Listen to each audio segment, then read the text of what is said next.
And oh, by the way, Tom Brady was your quarterback. Tom was don't let him get hurt. Yeah, you know? they're like, don't let anybody touch him. I was like, all right, I'll try my best. Yeah. I'll try my best. They're like, he's fragile. He's old. It's Not that old. Not that old. Not that old. Not that old, ladies. Not that old. Tristan, he's a year older than me. Calm down. He's the same. He's like 2 years younger than my mom. All right. Oh my God. Hey guys, welcome to the official YouTube page for Calm Down with Erin and Charissa. This is where you can watch all of our ridiculous conversations and fun interviews.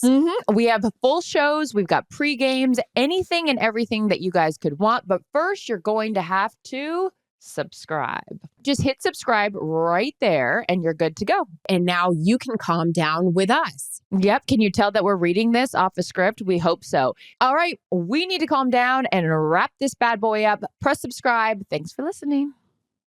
Calm Down with Erin and Charissa is a production of iHeartRadio.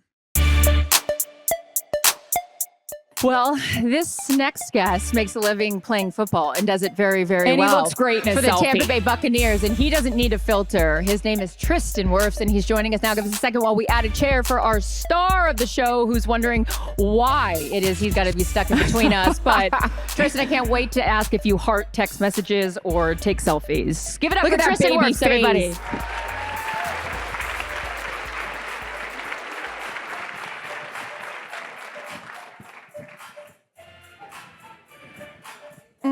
This is our theme song.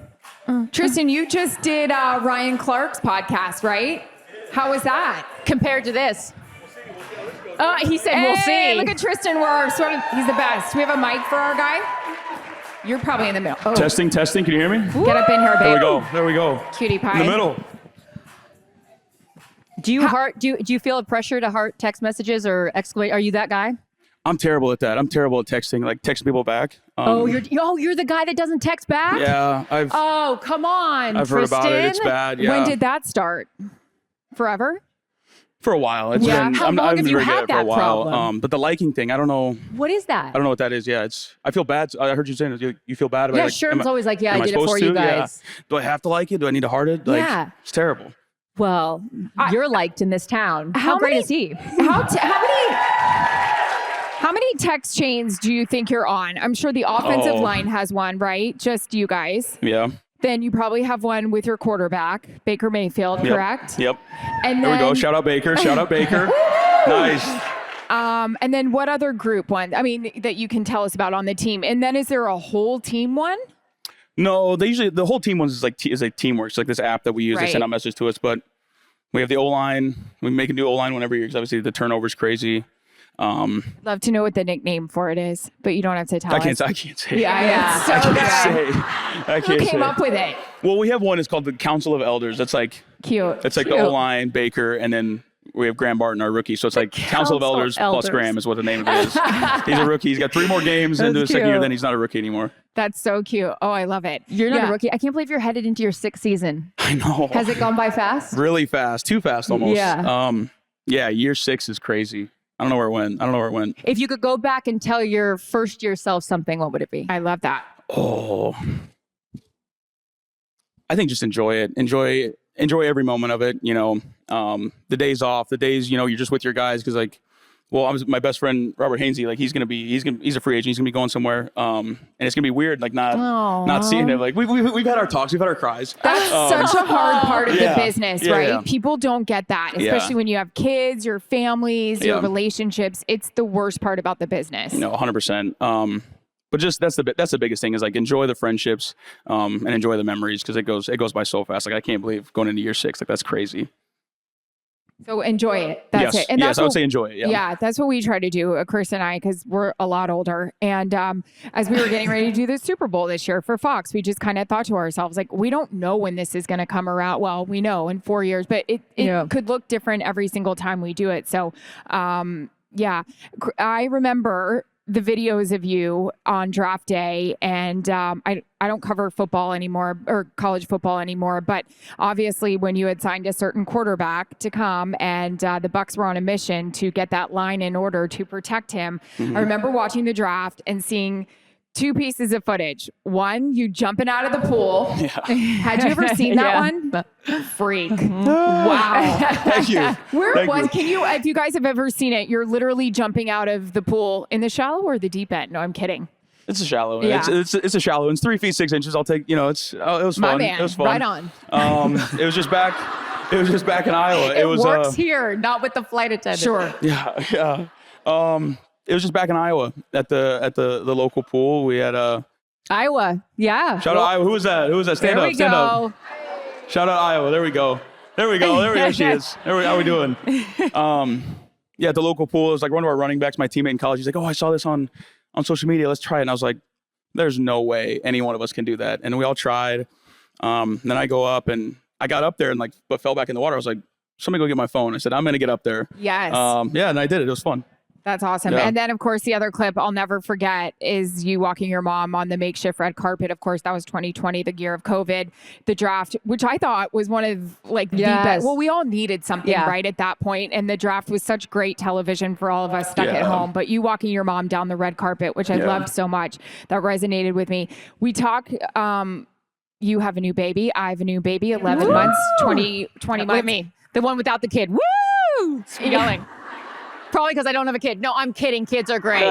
Kids are great. I didn't realize I was out last night with a bachelor party. You know what I mean? You have 2 dogs. You love your dog. Actually, you have a lot of dogs on your ranch. I didn't realize how much mom guilt I would have with having my baby because I'm never 6 months out of the year. I'm not home. And this one is always in my ear saying, listen, your kid is going to be so grateful when he learns what you do for a living and all that and how hard you work. And I love your quote about your mom. I think it was an interview in 2020. She's 100% the driving force behind what you do and all that. What do you remember about how hard your mom worked to help you get where you are? Oh my goodness. I said this to somebody the other day. It's like a core memory. I remember when my mom got her first house. Little thing. We lived in the trailer park with my grandma. We moved into this house. We didn't have any furniture. We just had 2 mattresses and we put them together in the living room and that's what we slept on. That's a big memory.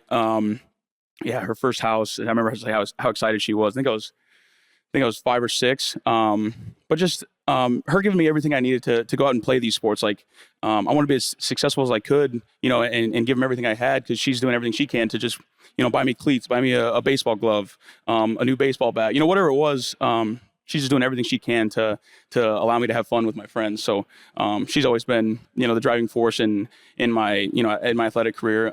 Taking care of me, my mom, and my sister growing up. It was our little pack. But yeah, she's the best. And it's interesting when I listen to you tell that story. It's not about what you didn't have. It's about what you did have. And I say this to Erin all the time because she's like, I just feel bad. I'm like, my mom worked 3 jobs growing up. We cleaned houses on Saturdays. I get $5 if I dusted well. And I don't remember being like, oh, I didn't have this. I just remember how hard she worked. Yeah. And all of you, if you have kids or you don't have kids, is that you're doing something that somebody is saying that they're proud of you for. So don't feel guilty for that. And it's like, just listen to you talk about it. You never thought about what you didn't have. No. It's more about what you have now. Yeah. It's like the multiple jobs, like on the weekends, she'd go clean headstones at the cemetery and the guy would collect, whatever he found, the guys she worked for would collect, I don't know, whatever. There was sometimes there'd be baseballs. It was close to a baseball complex, but he'd put them in a bucket and give them to me. But I'd go and I had a little thing. I'd dust off the headstone. But it was fun. We're both dusters. You know what I mean? You're the cemetery. It's the best. I'm at the houses. So you got to do something. Go do something. Yeah. But no, it's she did everything she could for us. And here we are. And now as a father yourself, how much more do you appreciate providing, knowing, how hard it was for her, but she did the best she could. And you are now providing for your son and just being a father in that perspective. Yeah, it's a pretty incredible feeling. Have to give a shout out to my son's mother. She's we're gone. I mean, he was born in April. So the first 6 months of, during the season, I'm gone. I leave at 6:30. Not there. Yeah, I leave at 6:30 in the morning. I get home at 6 p.m. And he goes to bed he would go to bed at 7. So I'd see him for an hour, but she's holding it down with him all day. Yeah, so sweet. So yeah, she's incredible. And just being able to have that now, be able to go home and see your son, after a long day, and he smiles when you walk in the door now, it's insane. That's awesome. Hey, we talk a lot. It's a chance to have a little bit of fun. Our significant others get annoyed when we they're our material, right? Chris and I are, and you are right now, re-entry. You're home now. No colonoscopy though. I haven't had one yet. But I heard that little exchange well, back no, there. but re-entry, being back home, it's different. Like it's different than all of us. Like your hours are crazier than Chris's and I's. What's re-entry like for you with your lady, with the baby, with all? It's different, right? Yeah, it is. It has been fun though, because like just being able to be home more like with him, and now he's just starting to walk, so like that's cool. Yeah, I mean, getting back in the routine right now. Like I go train in the mornings and I go home and we get to hang out and do whatever. It's pretty crazy. So you're nicer. I was saying to Carissa the other day, I love my husband, but the way he's chewing, I'm like, we got to turn on some music. I can't listen to you chew anymore. Come on now. Meredith does that. She's like, you got to shut up. She's like, what is it with you guys? What do you do that annoys her? I don't know what it is. She's like, you're smacking. I was like, I'm sorry, I'm hungry. Yeah. It's like that thing. It's like, you're breathing. Yeah. It's like, okay, I'll stop. No, it's all right though. What's something that you're looking forward to this year? I mean, you mentioned, headed into your 6th season, it's gone fast. You need to enjoy it. But what excites you? I mean, Erin and I have been in this industry. We've been lucky enough for a very long time. And every time, I mean, even as soon as the Super Bowl was over, we're like, oh, we're excited to get a great break. But then we're also like, we want to get back at it again. So what are you most looking forward to this season? I always love when the guys come back. So like I stay here year round. And it's like, you're with these guys 24/7, all day, every day. Yep. You're with your teammates. And then like, a lot of guys leave. They all go home. And so it's like, I'm kind of here by myself a little bit and I kind of miss the guys. So I always love that, when the guys come back, cause it's just a different level of camaraderie. But just excited to get back going. We get this time off. Like I think I took 4 weeks off. I was like, I need to start training again. You just love being around everybody. I think that'd be the biggest thing is just when the guys come back.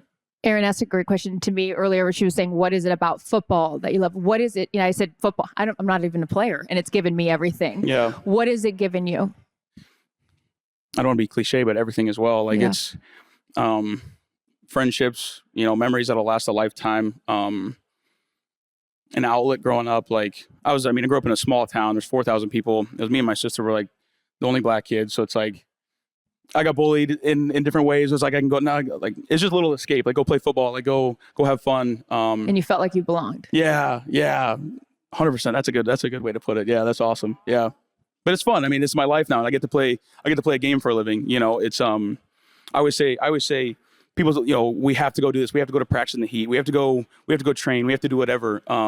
We get to like, what we do isn't hard. It's a game. And we're blessed to be able to do this. As our job. But I was referenced the children's hospital, the children's hospital back in Iowa. Like we used to go there and, it's so hard. Like what those kids go through. It's not even, and the games, it's not even close to what we go through. Is that the one that's connected to the stadium? Oh my God. Will you tell people a little bit about that if they don't know it, Tristan? Yeah. So I think greatest tradition in college football. It started in 2017, my freshman year. But the Children's Hospital overlooks Kinnick Stadium. And after the first quarter, everyone turns in the stadium and waves to the kids up there. And it's incredible. It's amazing. Look it up on YouTube. Look it up.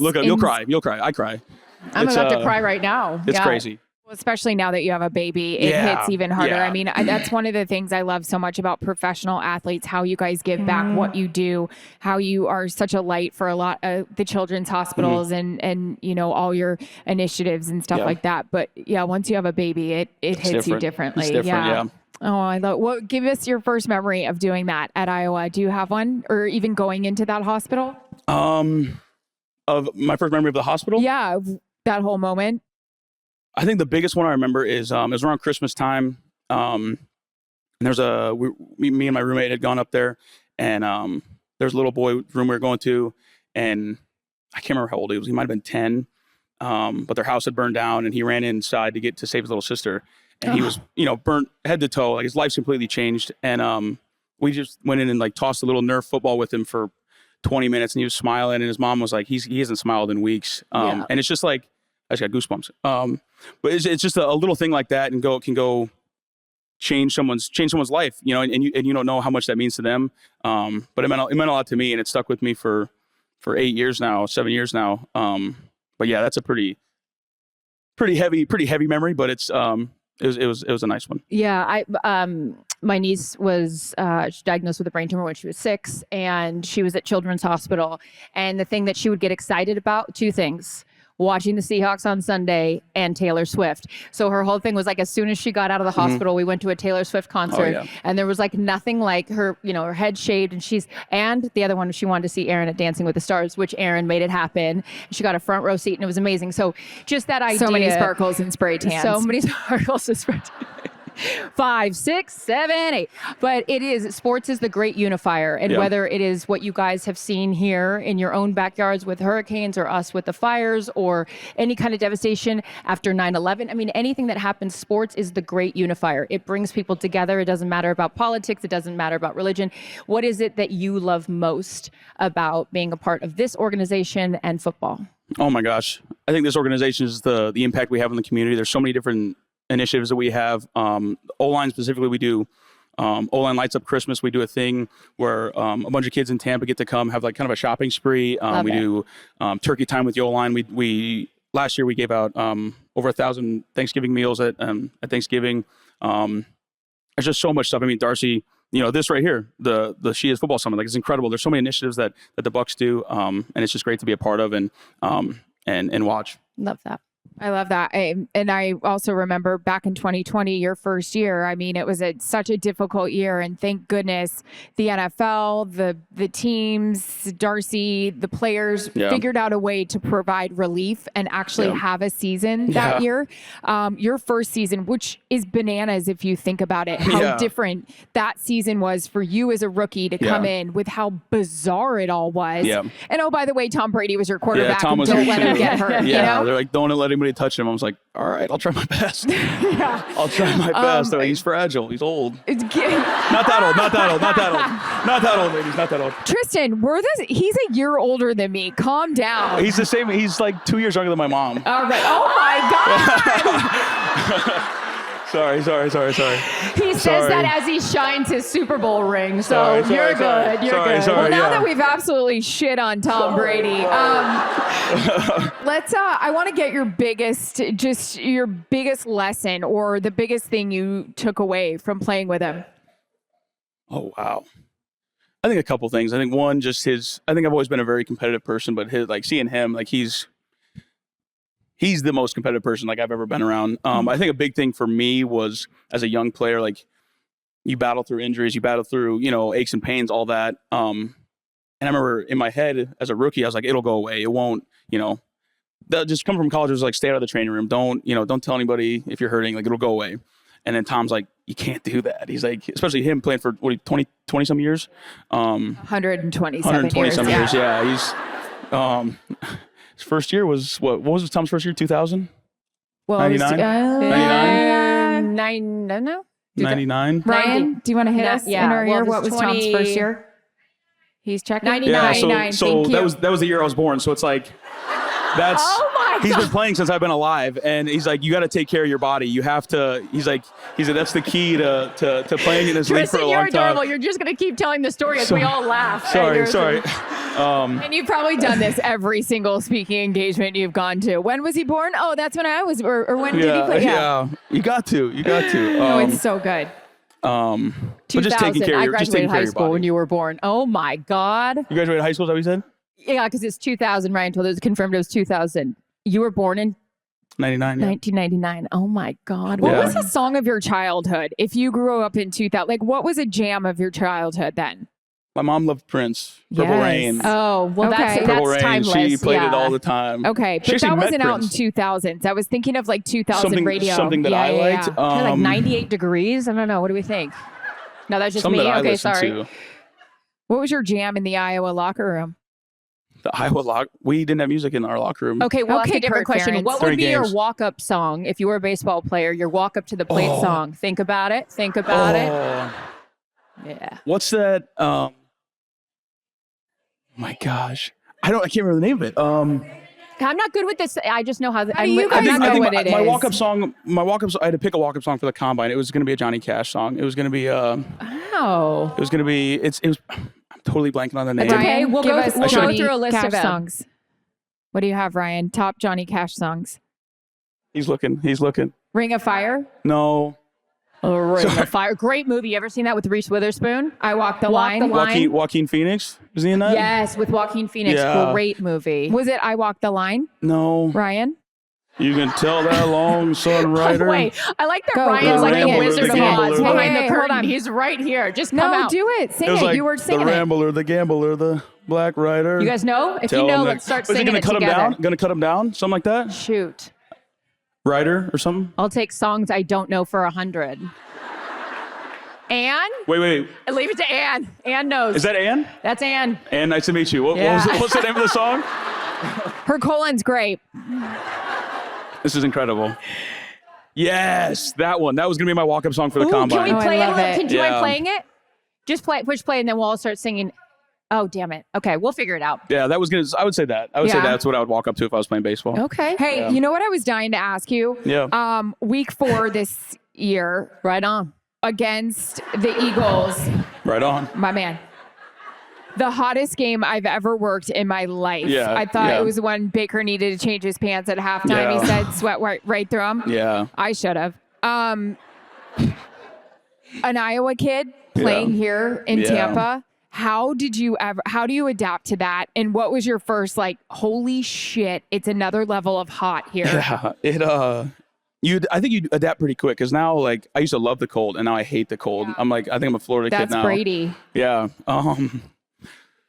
It was the worst experience I had was when I first moved down here. I moved down in June after I got drafted, and I remember stepping out of the car, and I was like, "This is disgusting." Oh yeah. I was like, "I can't." Your back of your legs on your car seat is awful. Immediately started sweating, and I was like, "We have to play in this." With pads on, I was like, "Yeah, this is gonna be tough." That's why I moved down. I was like, "I have to come down and run down here. I have to train down here before my first training camp." I was like, I can't cramp up or anything," and then that's immediately what I did the first day. But yeah, it's tough. But it is now that I've been down here for a while, I'm acclimated to it. I stay down here year round. It's nice when teams come, especially up north, you come down here and it's 100 degrees and you're you see them dying. If I'm tired, I know they're tired. So that makes me feel good. It's I see them breathing hard, and I'm okay. I got a little more in the tank. I said, I know you're gassed. I was I know you're tired. But yeah, it's hot here. It's hot today. I was sweating on the way here. Yeah, it was freezing today. See, that's what I'm saying. It's hot today. It's hot. The new expression is you're not in Kansas anymore, so you're not in Iowa anymore. It was around negative here. 20. My mom still lives in Iowa. It was negative 20 last week. Well, Weren't the stories about Gronkowski and the first couple practices here? They were legendary. Robbie G was throwing up on the sidelines and stuff. He was soaked in his shoes or something that. You get the swampy shoes, the water, your sweat starts pouring out of your shoes, it's all squishy. If I ever hear the word swampy shoes again, I will Yeah, it's bad. Yeah, that's you gross. dump your shoe out after practice. It's the sweat comes out. It's terrible. It's terrible. But yeah, Rob was. He hopped right in. He's running routes he's a young guy still, and he's oh. He's I don't know if I can do that here. It is toasty, but Can we go back to the show that him and Tom had and him in the pool? That was funny. That was great. So that was funny. great. That was a lot of so fun. great. But you were able to adjust. Yes. And this is my television broadcaster transition into this question. You were also able to adjust when you went from left tackle to right tackle, and What you a were thank you. What a transition. Thank you so much. That was yes, nice. yes. I'm available. Do you need a stylist? But I do.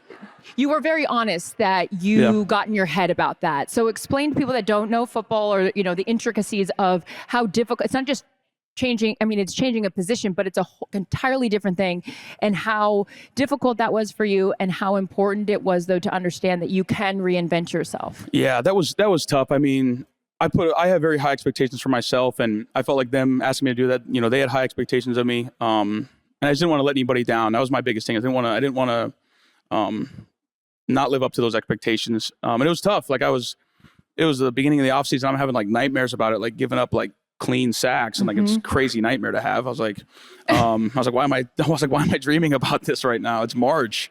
But it also makes you a real person, which I think is so refreshing. You're the best of the best to do it. And when somebody like you says, I'm having that makes you so real, because that's you. Wait, let me pinch you and see if you're real. No, it is. Yeah. It's so refreshing to hear somebody like you would have, anxiety or nerves about it. Yeah. Yeah, it was tough. I think that's the main thing. I just didn't want to let anybody down. I knew the more reps I had, the more comfortable I'd feel. I knew it would take time. I always told everybody, it's like wiping your ass with your left hand. Your Oh my non-dominant God. hand. It's like, how do you do that with the long nails? I don't know how. You know what I'm talking Yeah, about? a more common one might be like using a mouse with your left hand. But it's like I like the wiping your ass. Let's be honest. Come on, that resonates. You know. All right, give it up better. for Ann, everybody. Yeah, No, I'm kidding. Poor Ann. There we Ann go. is like, I should have never sent that bitch that wine. But no, it's I knew it would take time. And it paid off. It worked out.